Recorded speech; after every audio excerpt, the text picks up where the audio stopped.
I wish I had not waited 14 years. Somebody said if you want to lose something, lose money. You can get that back. 8 out of 10 millionaires have been financially bankrupt. Walt Disney filed bankruptcy 7 times and had 2 nervous breakdowns. But don't lose time. There were 14 years I sat on the sideline. 14 years I said, I don't have an investor in me like Tony Robbins. 14 years that said, I don't have an MBA or a PhD, and I can't compete with these guys. I have the complexion of rejection. 14 years I silenced myself. Wow. And so I regret that, because there's some people that maybe if they'd heard my voice, they would not have turned to drugs. If they'd heard my voice, their lives would have taken a different direction. And I can't get those 14 years back. That haunts me, and I think that drives me when I speak with such energy. I'm trying to make up for that time, but I can't. You don't achieve worthwhile goals quickly or easily. They take time. They take struggle. They take relentless pursuit day in and day out. That's what it takes. But also, things don't usually fall apart quickly either.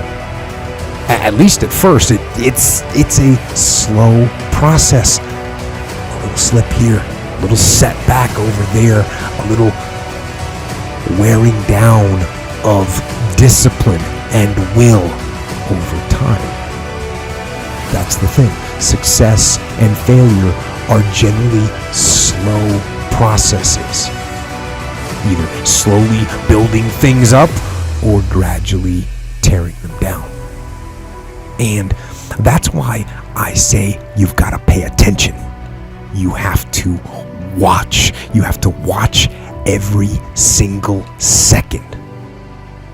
Because those seconds, they turn into minutes.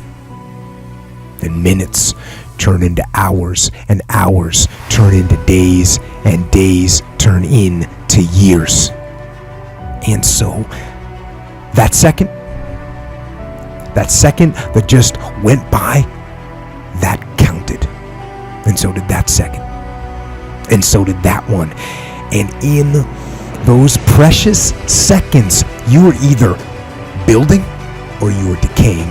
You were either gaining ground or you were losing ground in that second, and in every second. Every second counts. So make every second count. Should be afraid of taking risks and pursuing something meaningful. But you should be more afraid of staying where you are if it's making you miserable. It's like the first thing you want to do is dispense with the idea that you get to have any permanent security outside of your ability to contend and adapt. It's the same issue with children. It's like you're paying a price by sitting there being miserable. You might say, well, the devil I know is better than the one I don't. It's like, don't be so sure of that. The clock is ticking. Yeah, and if you're miserable in your job now and you change nothing, in 5 years you'll be much more miserable and you'll be a lot older. It's a luxury to pursue what makes you happy. It's a moral obligation to pursue what you find meaningful. And that doesn't mean it's easy. You know, if you take people, and I've told you this, and you expose them voluntarily to things that they are avoiding and are afraid of, you know, that they know they need to overcome in order to meet their goals, their self-defined goals. If you can teach people to stand up in the face of the things they're afraid of, they get stronger. And you don't know what the upper limits to that are, because you might ask yourself, like, if for 10 years, if you didn't avoid doing what you knew you needed to do, by your own definitions, right, within the value structure that you've created, to the degree that you've done that, what would you be like? Well, you know, there are remarkable people who come into the world from time to time, and there are people who do find out over decades-long periods what they could be like if they were who they were, if they spoke their being forward. And they get stronger and stronger and stronger, and we don't know the limits to that. We do not know the limits to that.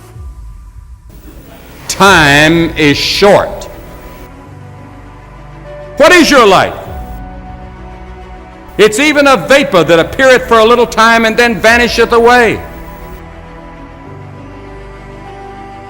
If someone had told me when I was 20 years old that life was very short and would pass just like that, I wouldn't have believed it. And if I tell you that, you don't believe it either. I cannot get young people to understand how brief life is, how quickly it passes. It seems like yesterday I was in school.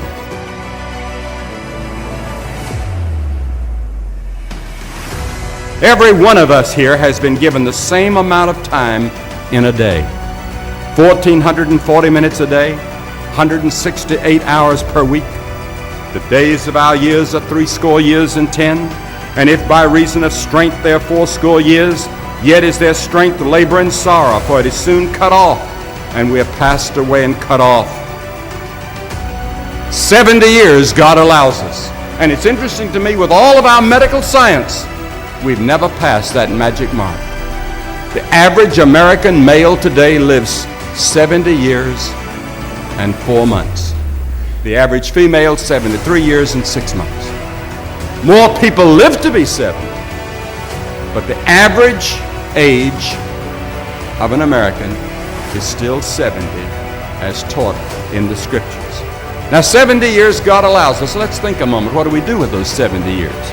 The first 15 are spent in childhood, and then 20 years we sleep. And then the last 5 years, physical limitations are curtailing your activities. They haven't curtailed mine yet, but my 5th year till 70 starts next year.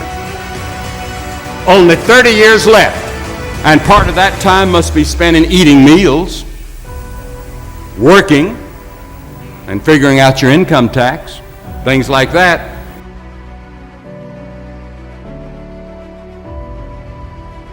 Now is the accepted time. The things we ought to do, the classes we ought to take, the books we ought to read, do it now. The family that needs you, spend more time now. Write that letter home now that you've been meaning to write. Money you ought to give now. Time for study, do it now. People you ought to witness to, do it now. Every time the clock ticks, it seems to say now. Today, if you will hear His voice.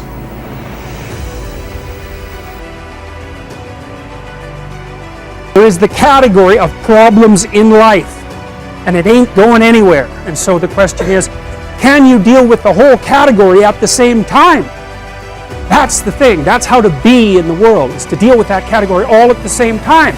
And so how did human beings, what did they come up with as a solution? And that's so cool too, because the solution they come up with not only was the heroism that allows you to approach what you're terrified by and what you find offensive and to learn from it, but also the idea of sacrifice, and that was played out by cultures everywhere, including human sacrifice. And you think, what the hell was up with those crazy bastards so long ago? They were sacrificing to gods all the time. What kind of clueless behavior was that? Burn something and please God. Burn something valuable and please God. It's like, what was with them? What were they thinking? Well, they weren't stupid, those people. If they were stupid, we wouldn't be here. They were not stupid, and believe me, they lived under a lot harsher conditions than we do. So those were some tough people, man. You know, back then you'd last about 15 minutes. So you don't want to be thinking of your ancestors as stupid. Like, there's no real evidence that we're much different cognitively than we were 150,000 years ago. So anyways, sacrifice. What does that mean, sacrifice? Well, it's a discovery, man. It's the discovery of the future. It's like the future is actually the place where there is threat. It's always going to be there. So what do? You make sacrifices in the present so that the future is better